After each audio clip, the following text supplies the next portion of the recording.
Well, looking at this program, it's almost as though the RLPO have set me a challenge here. Find a linking theme. Well, I sort of have, almost.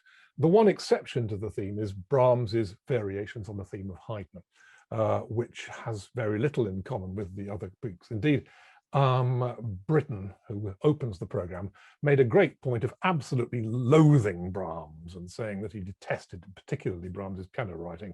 But there you go. You can't. There's no accounting for taste, is there?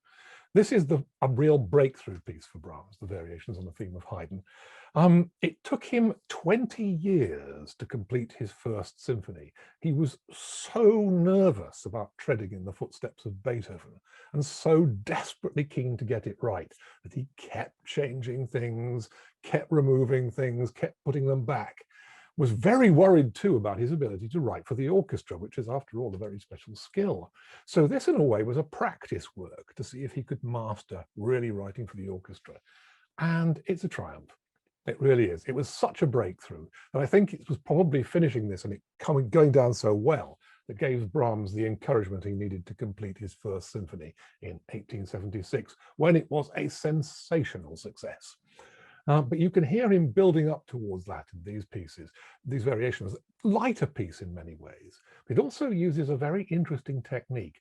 There are two kinds of variations. There are one, if you like, is like Elgar's Enigma Variations, which has a beautiful tune, which you can hear in all the variations. And it's in a way that what Elgar does is to change the clothing of the tune in each of the variations so that it takes on a different character.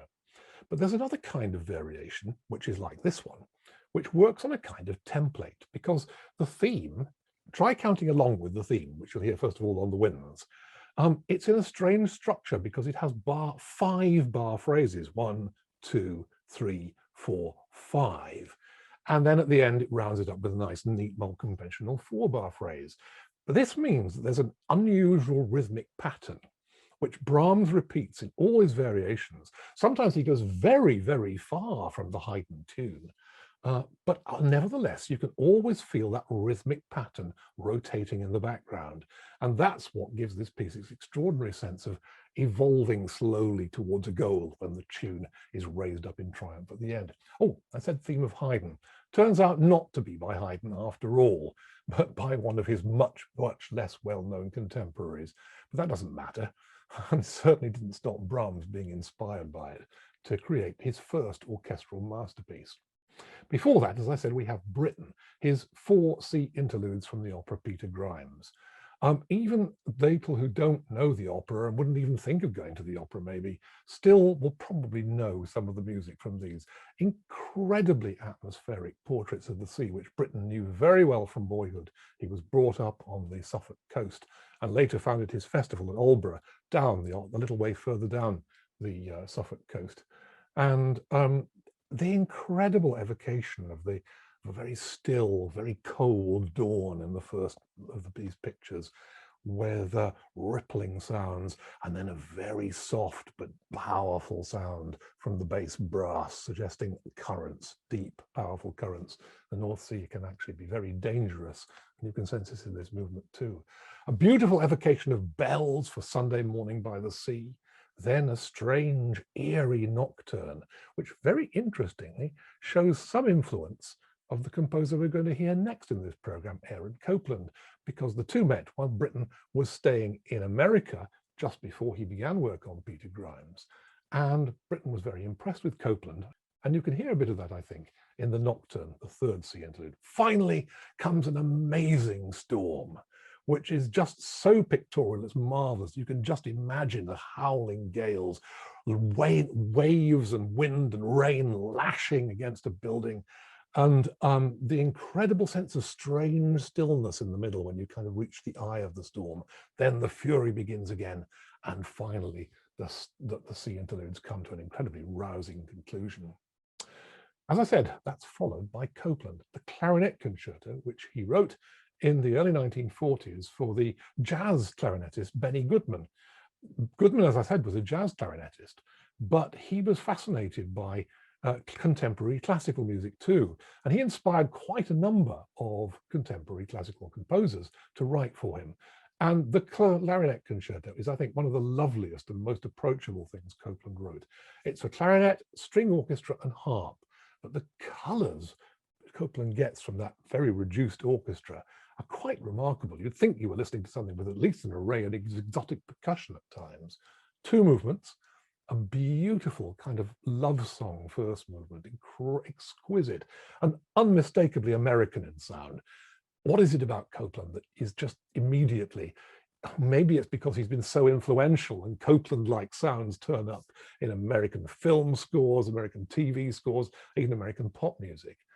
After that comes an exciting, lively dance finale, which is full of the sounds of jazz and also of the Mexican music that Copeland loved too. You can imagine this is the movement in which you can really hear he's writing for Benny Goodman. Goodman loved it, by the way, and played it over and over again. Then comes the Brahms. Then why is there this little overture by Weber to an opera that never gets played, Turandot? Well, actually, there's a good reason for that, because some of the music from that overture, as you'll hear, is reused in the next piece, Paul Hindemith's Symphonic Metamorphosis on themes by Weber. Sounds a pretty intimidating, dry title, doesn't it? Actually, no, it's a huge amount of fun, this piece. I've got something, you're going to think this is really nerdy, but I have something I'm very fond of, which is a facsimile of Paul Hindemith's address book, which he kept while he was in Germany. The thing is that Hindemith was a marvelous cartoonist, and his address book is absolutely full of drawings of all the people whose names are included in the address book. But they're full of little jokes as well. For instance, there's the pianist Arturo Schnabel, formidable Beethoven interpreter of his time. Schnabel in German means a beak. So what we have is a drawing of a stork flying in, carrying a grand piano in an enormous diaper, which it's about to drop. Then there's the conductor Otto Klemperer. Klemper in German means a plumber.